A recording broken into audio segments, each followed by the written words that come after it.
Hello everyone, I'm your host Akanksha Mishra and you are watching our YouTube channel TNV Academy.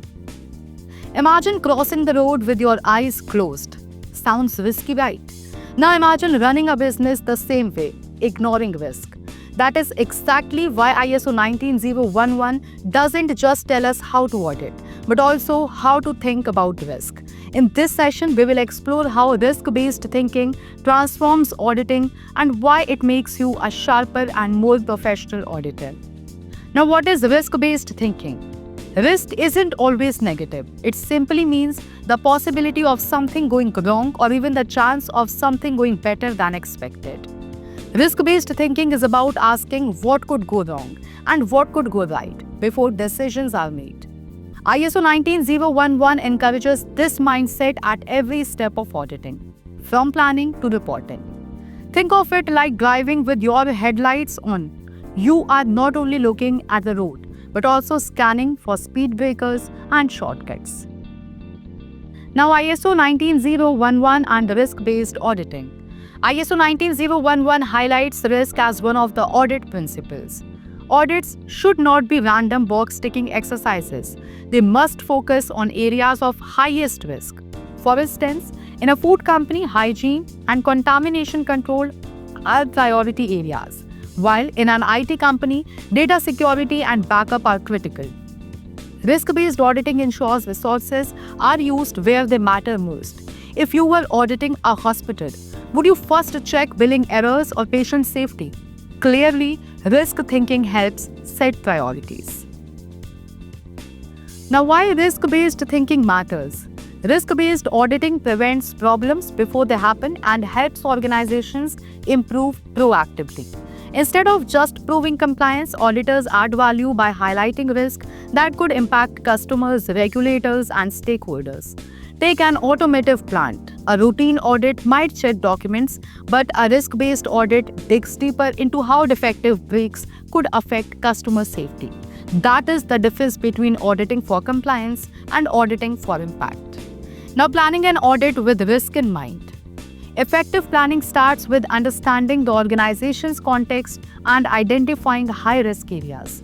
Once risks are mapped, the audit plan is designed to cover those areas first.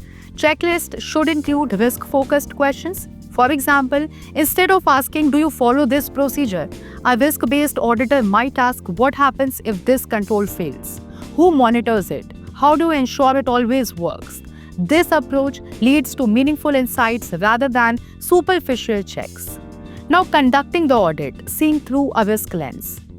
When conducting audits, risk-based thinking changes how you observe, interview, and collect evidence. The auditor looks beyond compliance and probes for what could fail. For example, in a warehouse, a basic check might confirm that fire extinguishers are present. A risk-based auditor, however, asks when they were last serviced and what could happen if they failed during an emergency. Now we will discuss reporting risk-based findings. Findings become far more valuable when linked to risk. Instead of simply writing "procedure not followed," a risk-based report states "procedure not followed," increasing the risk of data loss. This helps management understand the seriousness of the issue and prioritize corrective actions.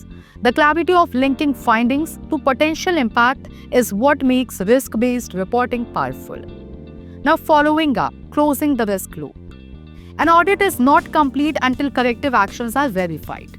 Risk-based auditing ensures that risks are reduced or eliminated, not just documented. Follow-up audits confirm that improvements are effective.